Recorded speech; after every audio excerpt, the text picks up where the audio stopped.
Hello, happy Friday again from Memoir Mentors and Personal Chapters. It's another beautiful sunny day here in Kansas. And can you believe that tomorrow is the first day of October? I can't.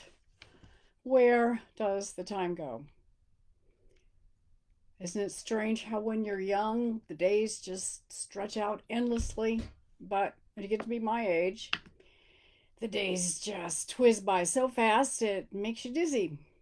At least that's what I've been blaming my dizziness on. It could actually have a little more to do with the fact that I'm living in what I call a geriatric house. This house is turning into a new kind of nursing home.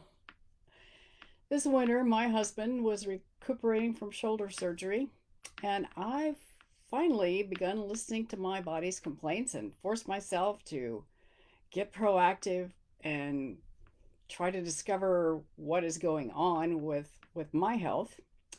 And this is the result. I like my custom made hand brace. I don't want to live with this the rest of my life. But it's helping me be able to pick things up of any weight or keep myself from hurting my hand in things that I'm doing that I shouldn't be doing. I when I began this mystery journey into the bottom of the pain in my hand, I thought I surely had carpal tunnel. It wouldn't have been a surprise since I've overused my hands so much over the years with a computer mouse, gardening, carting hefty books around. So, several doctor visits, nerve conduction tests, and x rays, and finally, they determined that I have some badly arthritic joints in my hand and a condition in my lower back called I can't even say it. Spondylolisthesis. I could never say that fast 3 times. I can never remember when people ask. I can't remember all those syllables. So here we are, after several physical therapy sessions for my back and occupational therapy for my hand. I have become really determined that I'm going to manage these ailments. I'm waiting for surgery to be scheduled on my hand, and I'm trying to keep my back stretched and relaxed with some home physical therapy. In the middle of all this chaos, and yes, it seems like chaos when you're always leaving for treatments or appointments, in the middle of all this, our 3 dogs have all had surgery themselves of some kind. And I feel like a nurse every morning, giving 2 dogs pain medicine in little pieces of spam. By the way, spam, I'm finding out, is the best way to hide medication for dogs. I've got a dog that just totally sniffs out every pill except in spam. She gobbles that down. And then another dog, in the mornings, I'm giving insulin shots to. So it's kind of like a zoo around our house. So, despite the chaos in this geriatric house, I've been guided by a determination to adapt to these challenges. I don't want to spend the rest of my life unable to lift anything with my right hand or have to rely on my husband for opening pill bottles or pickle bottles or jars or loading and unloading books when I go to a book sales event like last weekend's Kansas Book Festival. If Wayne hadn't gone with me to help get my book table set up and cart my books and things out of the car and then back to the car over the grass at Washburn University, I don't think I could have made that festival. I couldn't have participated, at least not with the book sales table. So, you know, through all of this, I have to say that besides my determination to live as normal a life as possible for my age, I've also been guided by gratitude and joy and an enthusiasm for whatever life has in store.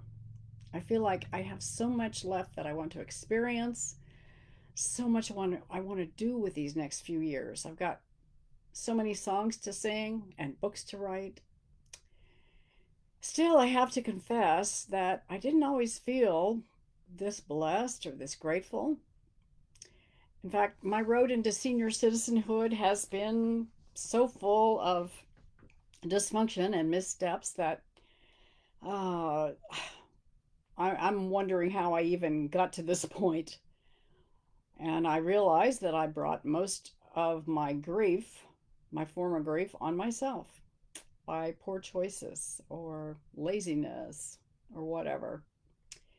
And now, because I don't want to see my son go down some of the same poor choice roads that I've been on, I feel compelled to leave him and my grandkids some kind of record of my journey, and I need to include the good and the bad. And most of all, I want to let him see the benefits of growing into old age with a positive attitude and a love of life. And that's my message to you today. Not only should you leave a record of your major life events for your descendants, but you should be sure to document all those intangible things that you learned along the way and the attitudes that you've developed. Be frank in recording your outlook on life, your attitudes, uh, how you develop them, so that when you're gone, you can be sure that your kids and grandkids, nieces and nephews, and all your friends, the people who know and love you, so they'll know what you thought and how you thought, what you felt about several different topics. They need to see the roadmap of your life so they can avoid the potholes that you stumbled into, like I stumbled into.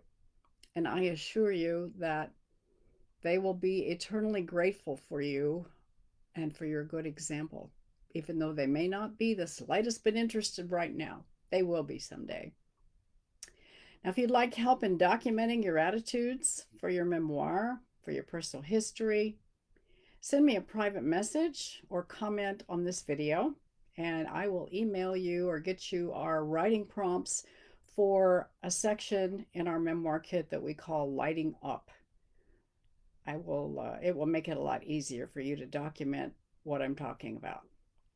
In the meantime, have a great weekend. We'll see you next time.